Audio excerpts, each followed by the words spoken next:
Duke kalojmë pak në portin e Durrësit, është në kryeministri Edi Rama në një takim me përfaqësues bizneseve të transportit, për dëgjuar shqetësim për problemet e tyre. Japë një kamioni, por do të kenë një uri shtesë për dhe të themi marrëveshjet e transportit ndërkombëtar, për aktet semta të tjerë, domethënë CMR-s, kontratën e CMR-s, duhet të dinë të njohin domethënë kodin rrugor e vendeve të huaja, kështu që duhet një përgatitje shtesë, domethënë do na ndihmonte që edhe ne të marrim pjesë domethënë në financimin e këtyre shkollave të transportit, mbase zë na rrin gjithë këtu në Shqipëri, se ato do marrin patentën dhe ikin, po mesatarja 1500 deri në 2000 euro. Ka qenë tash pak a shumë. Përgjithësi ky është tregu, domethënë i shoferëve, sepse përndryshe nuk rri asnjë këtu, nëse s'kemi këtë nivel pagash, domethënë. Ky është niveli sot. Tani te konkurrshmëria, domethënë ka shumë faktorë që ndikojnë, janë faktorët e infrastrukturës, ato domethënë ne jemi në rrugë të mbar, besoj, sepse rrugët po bëhen, edhe Shqipëria po ecën në drejtimin e hyrjes në Kombëtin Evropian. Edhe ne si transportues, domethënë themi të vërtetën, domethënë kemi bërë investime. Flota shqiptare sot është me mjete të Euro 6, domethënë që të gjeneratës fundit, që domethënë kanë ndotjen pothuajse zero. Shoferët edhe stafet i kemi të specializuar. Mendojmë që ne çalojmë ke futja dhe përdorimi i programeve elektronike në punën tonë, domethënë. Janë transport management systems që janë shumë të përhapura sot në Europë, edhe ne duam, megjithëse firmat e vogla të transportit nuk kanë mundësi t'i blejnë, do ishte me interes që domethënë të kishim një mundësi për trajnime dhe për prezantimin e tyre në tregun tonë. Mendoj që domethënë Ministria apo Ministria e Transportit mund të shikojë në periudhën që vjen, domethënë për në një prezantim të këtyre programeve apo edhe krijimin e një platforme shqiptare të transportit. Domethënë në botë, në Europë ne përdorim gjithë transportuesit shqiptar, përdorin ca platforma ndërkombëtare të transportit që përfitojnë dhe marrin pjesë për të marrë punë nga tregu evropian i punës, domethënë. Ne mendojmë që mund të jetë pozitive edhe për Shqipërinë të ketë një platformë të tillë transporti ndërkombëtar dhe ndërkombëtar. Ju falenderoj. Ju falenderoj për praninë edhe për këtë mundësi. Erdha sepse është momenti që të bëjmë këtë ndryshim.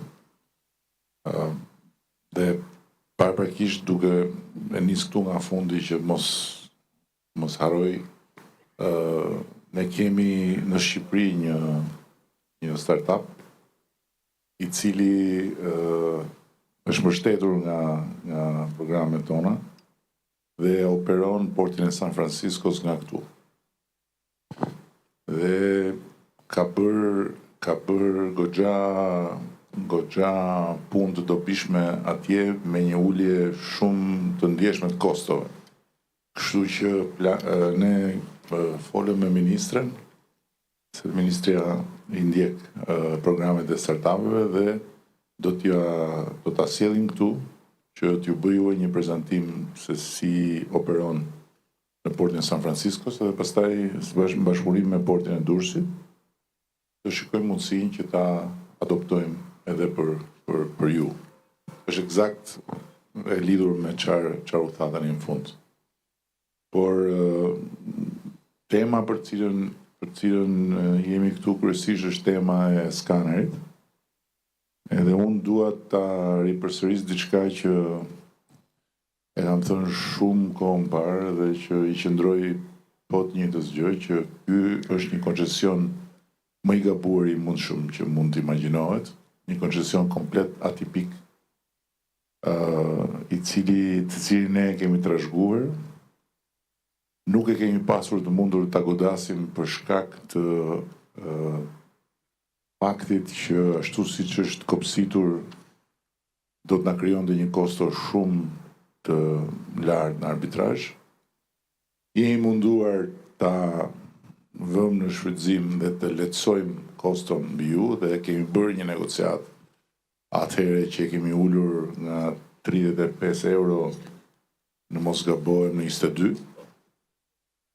22, po. Nga 45 euro kemi ulur në 22, por Gjithsesi mbetet një koncesion i gabuar totalisht, sepse skanimi i kamionëve nuk është nevoja juaj, është nevoja e shtetit. Pra shteti bën skanimin e kamionëve për punën e vet, jo për punën tuaj.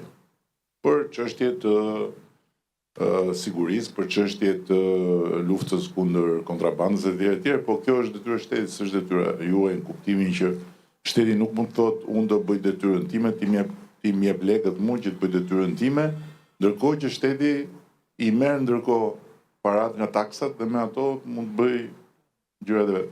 Kështu që se diskutojmë për koncesione, po ata të cilët na vën gishtin ne për koncesionet kanë bërë këtë lloj koncesioni absurd, ndërkohë që ne kemi bërë koncesione të cilat i shkojnë në favor qytetarëve. Pra, vërtet kemi bërë një partneritet publik-privat, po themi për sterilizimin e pajisjeve mjekësore, por nuk ja kemi ngarkuar pacientëve që të paguajnë. Vërtet kemi bërë për analizat laboratorike, por nuk ja kemi ngarkuar pacientëve që të paguajnë. Pra, janë partneritete të cilat japin një shërbim shumë më të mirë dhe në ndërkohë paguhen